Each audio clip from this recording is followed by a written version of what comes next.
मेरा नाम ज़िया है। मैं पुणे महाराष्ट्र से हूँ। मेरी उम्र 23 ईयर है। मैं एक एमएनके कंपनी में जॉब करता हूँ। ये हिंदी से एक स्टोरी सच्ची है, जो कुछ दिनों पहले 10 मार्च 2016 को ही हुई है। हमारे घर में मैं, मेरा एक भाई और मोम है। ये कहानी मेरे और मेरी मौसी, मेरे माँ की छोटी सिस्टर, के बीच हुई है। मेरी मौसी की एज 34 ईयर है और वो शादीशुदा है, और वो दिखने में थोड़ी च्यूबी टाइप है। मुझे थोड़ी हेल्थी लड़कियां पसंद है। एक दिन मेरी मौसी कुछ काम के लिए हमारे घर आई थी। मैं सुबह 11 बजे मौसी को स्टेशन लेने गया। मौसी को देखकर मैं खुश हो गया। मैं बहुत दिनों के बाद मैं मौसी को मिल रहा था। मौसी बोली, तू बहुत बड़ा हो गया है। फिर मौसी और मैं घर आ गया। आते टाइम बाइक पे मौसी मेरे पीछे बैठ गई और मौसी की छोटी लड़की आगे बैठ गई। मेरे घर और स्टेशन की दूरी 20 मिनट की थी। आते टाइम मौसी मुझसे बात करने के लिए चिपक के बैठी थी, तो मौसी के बूब्स मुझे महसूस हो रहे थे। उससे मेरा खड़ा हो गया था। फिर मौसी और मैं घर आ गए। फिर मैं बाहर चला गया। रात को सब खाना खा के सोने की तैयारी कर रहे थे, तब मैं घर पर पहुंच। मैं बाहर से खाना खा के आया था। हमारे घर में एक हॉल और 2 बेडरूम्स है। एक में मोम एंड दूसरे में मैं और मेरा भाई सोता है। तब मोम अपने कमरे में चले गए। मौसी की छोटी लड़की मेरी माँ के साथ सोने चली गई। मैं और मौसी मेरे कमरे में आ गए। फॉर्चुनेटली उस दिन मेरा भाई अपने दोस्तों के साथ मुंबई गया था, इसलिए मुझे ही सुबह मौसी को लेने जाना पड़ा था। हम दोनों भाई एक ही बेड पे सोते हैं, तो मैं आके सो गया। मौसी आई बैठी। थोड़ी देर बाद मैं फिर मेरे मोम से बातें करके चली गई। तब तक मैं सो गया था। मुझे पता भी नहीं चला मौसी कब आके सो गई मेरे साइड में।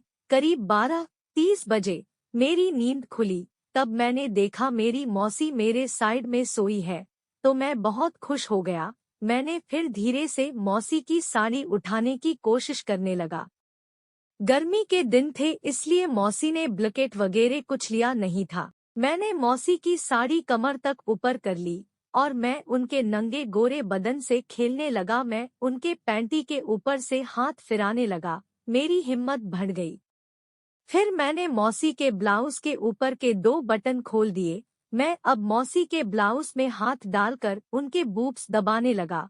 मैं एक हाथ से मौसी के बूब्स दबा रहा था और दूसरे हाथ से पैंटी के ऊपर से हाथ फेर रहा था।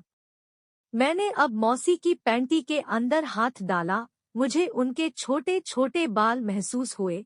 अब मैंने अपनी एक उंगली मौसी की चुत में डाली। बहुत सॉफ्ट और गीला मुझे महसूस हुआ। मेरे ऊपर करने का भूत सवार था।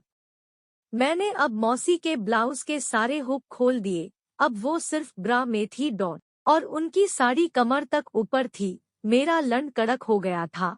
अब मैंने जोर से मौसी के बूब्स दबाना चालू कर दिया। थोड़ी देर मसलने के बाद मैंने मौसी की पैंटी घुटनों तक नीचे ली अपने हाथों से, और मैं उंगली करने लगा।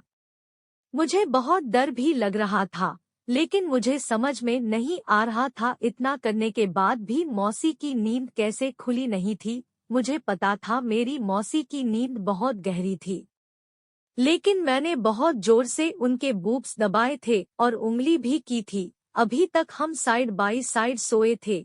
पता नहीं मुझ में कहाँ से इतनी हिम्मत आ गई, और मैं उठ के मौसी की टांगों के ऊपर आके उनकी पुसी चाटने की कोशिश कर रहा था। तभी मौसी हिली और मेरे सर को पकड़ के बोली, ये मत कर, बहुत गंदा है।